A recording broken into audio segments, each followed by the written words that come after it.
राजू एक छोटे से गांव में रहने वाला 12 साल का लड़का था। उसका गांव हरे भरे खेतों, मिट्टी की कच्ची गलियों और पेड़ों की छाया से भरा हुआ था।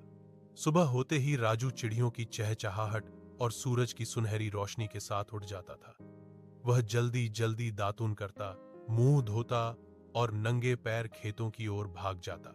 राजू का काम अपने पिता को खेत में मदद करना था। उसके पिता गेहूं और बाजरे की फसल उगाते थे। राजू को मिट्टी में हाथ डालना बहुत पसंद था। उसे लगता था कि मिट्टी में कोई जादू है जो बीजों को जीवन दे देता है। काम के बीच वह कभी घूमता, कभी तितलियां पकड़ता और कभी पास के तालाब में पत्थर फेंककर गोल गोल लहरें बनाता। दोपहर होने पर वह घर आता तो उसकी मां मिट्टी के चूल्हे पर गर्मा गर्म रोटियां और साग बनाकर रखती थी। राजू जल्दी जल्दी खाता, फिर नीम के पेड़ के नीचे लेटकर हवा में झूलती पत्तियों को देखता हुआ सो जाता।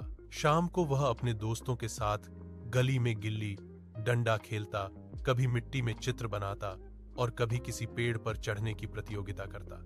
गांव में बिजली कभी कभी ही आती थी, इसलिए रात में पूरा गांव लालटेन और मिट्टी के दियों की रोशनी में चमकता था। सोते समय राजू आसमान में चमकते तारों को देखता और सोचता, एक दिन मैं बड़ा होकर अपने गांव को पूरे देश में मशहूर करूंगा। उसकी आंखों में सपने थे, लेकिन उन सपनों की जड़ में थी वो मिट्टी जिसकी खुशबू उसके दिल में घर कर चुकी थी। राजू भले ही छोटा था, लेकिन उसका मन बड़ा था, बहुत बड़ा, और उसी मिट्टी की तरह साफ, सच्चा और मेहनती।